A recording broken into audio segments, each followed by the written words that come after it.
E aí a gente passa para o ditirambo entre aves de rapina. Vejam então agora que mudança. Porque certo, então, a última vontade é a vontade de aniquilamento. O aniquilamento tem a ver então com destruição, mas ao mesmo tempo a gente não pode ficar somente na destruição e no aniquilamento. Mas o que tem então para que a gente não fique no aniquilamento e na destruição? E aí vem uma hesitação aqui que mostra esse ditirambo, que é chamado Entre Aves de Rapina. E começa da seguinte maneira.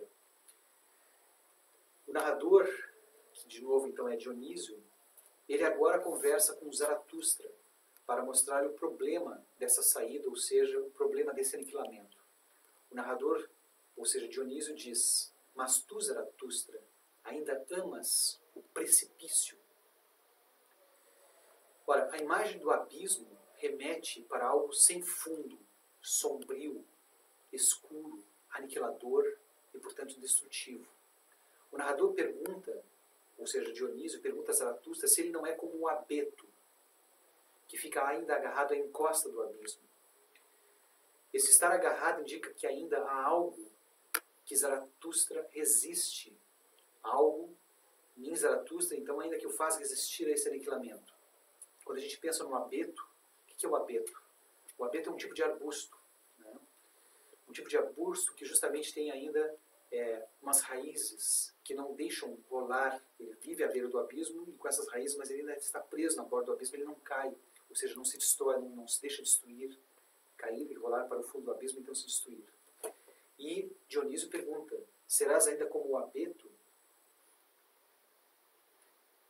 Vejam então que esse abeto está hesitante ainda à beira do abismo. Ele está na beira do abismo, existe essa ordem sobre o aniquilamento, mas ele ainda não cai para dentro do abismo. Então há uma hesitação. E aí Dionísio, aqui no poema, já que os tiramos são Dionísio, diz que só uma ave de rapina poderia então ser hóspede do abeto. Então que o abeto não se jogou ainda no precipício, que ele está ali agarrado, só quem pode chegar e pousar no próprio abeto é uma ave de rapina, alguém que sobrevoa. Quando a gente pensa na questão das aves de rapina, a gente lembra, já volta para o primeiro ditirambo, que falava, o ditirambo somente louco, somente poeta, que as aves de rapina são aquelas que caem velozmente sobre os cordeiros. Ora, os cordeiros, já trabalhamos essa imagem, né? Toda ela associada ainda ao cristianismo, e se então ainda esse abeto se agarra e não se deixa cair no precipício, é porque ainda existe de alguma forma ainda um traço aqui, um traço que provém do interior do próprio cristianismo. Que traço é esse? Seria o que não ainda ter compaixão de si mesmo, ainda não querer ir para uma destruição completa por medo de que de repente não exista nada, né? O que acontece aqui nesse momento dos ditirambos, mas que tem uma relação com o primeiro ditirambo? Então esse abeto, esse pequeno arbusto está agarrado, ele ainda não se deixa tragar por esse aniquilamento, ou seja, existe uma hesitação. E o Dionísio então diz: somente uma ave de rapina então pode pousar em cima de ti, né? E ficar ali. E que seria necessário ainda ter asas para poder sair dessa posição e não cair dentro do abismo. Ora, mas a gente sabe o que vai acontecer agora. Acho que não vou ler o poema porque é muito longo, né? Mas queria colocar alguns tópicos aqui. Dionísio ainda diz que nessa hesitação que está esse abeto à beira do abismo, ele diz que não se pode ficar suspenso, ele diz, não se pode ficar suspenso, Zaratustra, à beira do abismo, como tu enforcado. E ainda segue dizendo o seguinte: agora por ti mesmo caçado, presa de ti mesmo, em ti mesmo fincado. Então, ao mesmo tempo, ele tem que ter essa imagem do abeto que está na beira do abismo, que não cai para dentro do abismo, agora, que é uma imagem, agora o Dionísio remete isso para o próprio interior do Zaratustra. Zaratustra, então, ele está encravado em si mesmo, está fincado em si mesmo e, ao mesmo tempo, enforcado em si mesmo. Não se deixa cair totalmente para dentro de si mesmo, alguma coisa dele resiste ainda ali. Agora por ti mesmo caçado, presa de ti mesmo, em ti mesmo fincado. E ainda diz onde que está o maior desafio, que é aniquilar-se, ressurgir. E pergunta: por que te introduziste em ti? em ti. E aí o Dionísio vai falar aqui que o Zaratustra está curvado no seu próprio poço. Olha, o abeto também está curvado, né, em direção ao abismo. O Zaratustra está curvado no seu próprio poço, sobrecarregado, como diz ali, sobrecarregado por ti mesmo. Procurasse a mais pesada carga, a ti te encontraste e não pode alijar-te de ti. Então parece que esse é o ponto, quer dizer, Nietzsche, se a gente for então voltar para o filósofo, buscou um caminho. Buscou um caminho de questionar todo o mundo dos valores, questionar a metafísica, questionar tudo que havia antes dele, né, como pensador, buscar uma filosofia humana, demasiado humana, ou seja, voltado totalmente para esse mundo, para o mundo heraclítico do vir a ser. Mas voltado para esse mundo humano, demasiado humano, e para esse processo heraclítico, o que foi que Nietzsche, na verdade, encontrou? Encontrou uma existência que, como muitos filósofos procuravam afirmar naquele momento, entre os quais o próprio Schopenhauer, poderia ser uma existência no qual a gente poderia, ao final dela, colocar apenas duas palavras. As palavras em vão. Ou seja, como que o próprio Schopenhauer, que na existência nós estamos estendidos entre dois nadas. Um nada que veio antes da nossa existência e um nada que seguirá posteriormente à nossa existência, ou seja, tudo aquilo que nós procuramos viver no mundo sem termos mais os deuses, sem ter a metafísica, é apenas um grande vazio, um grande nada. Em outras palavras, é apenas um niilismo, e o que vem sempre aí pela frente, ou veio no passado, é sempre a noite e mais noite, um mundo completamente sem sentido e sem nenhum alvo, sem nenhuma finalidade. Mas não é a isso que Zaratustra e Nietzsche chega com a sua própria filosofia. À medida então em que Dionísio pergunta: por que te introduziste em ti, ficaste curvado no teu próprio poço, sobrecarregado por ti mesmo, procuraste a carga mais pesada, a ti te encontraste e não pode alijar-te de ti?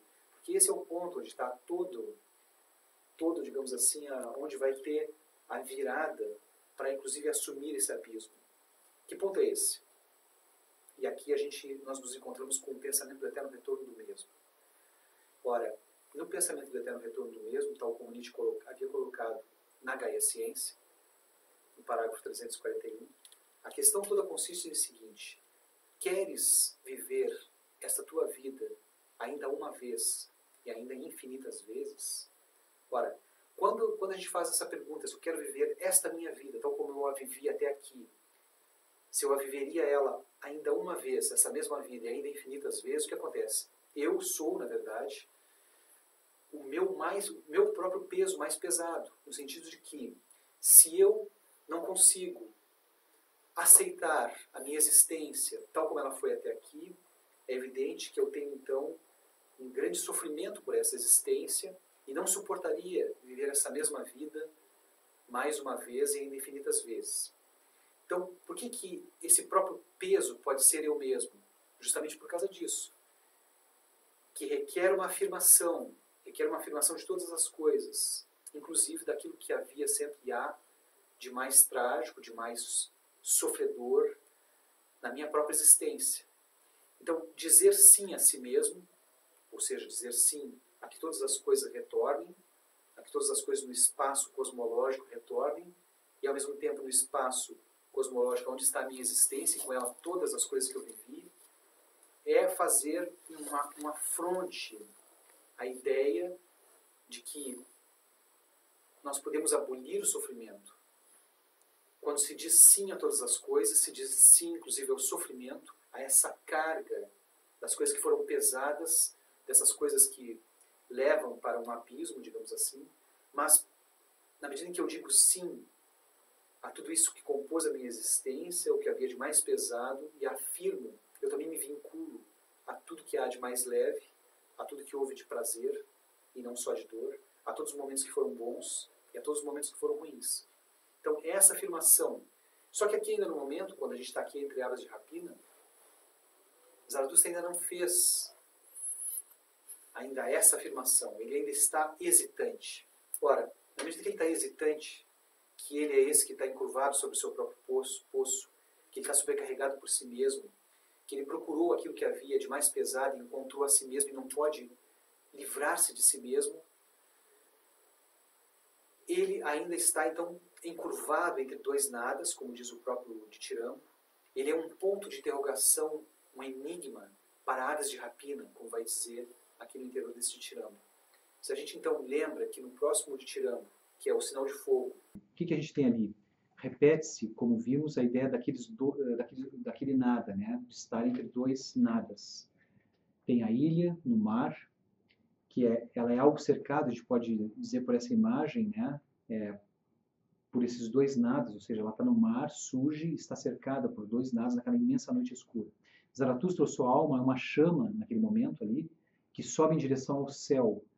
Ela, a chama, é ao mesmo tempo um ponto de interrogação, um enigma, para os que têm resposta.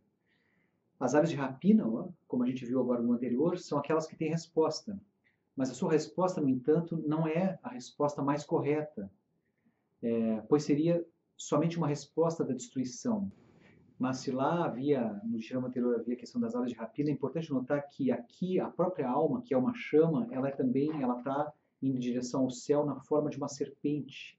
Então veja, aquela imagem, por um lado a imagem das aves de rapina ou da águia, e por outra a imagem da serpente, e agora a gente pode dizer que é justamente essa junção simbólica entre a águia, essas águias que voam alto, e a serpente, ou seja, o animal, como diz no Zaratustra, o animal mais altivo em relação ao céu e o animal mais altivo em relação à terra, que é a serpente.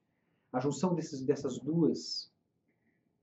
dois animais simbolizam o pensamento do eterno retorno do mesmo. E isso fica muito claro desde o começo da obra Assim Falava Zaratustra, quando ele vê esse sinal no ar, uma águia que traz em seu pescoço enrolada uma serpente. Então aqui a gente já tem um andamento disso que cada vez mais vai na direção da afirmação do pensamento do eterno retorno do mesmo, está tudo simbolizado, por isso que não é realmente nada fácil analisar esses ditirambos, porque há muitos e muitos símbolos, só uma análise, como eu disse para vocês desde o início, estou fazendo uma introdução, mas só uma análise bem detalhada e bem minuciosa, explorando todas essas imagens e o vínculo é que pode mostrar, mas eu creio que de alguma forma estou conseguindo fazer com que fique um pouco claro que existem esses elementos, ou pelo menos despertar a curiosidade de vocês para mostrar que existem esses elementos.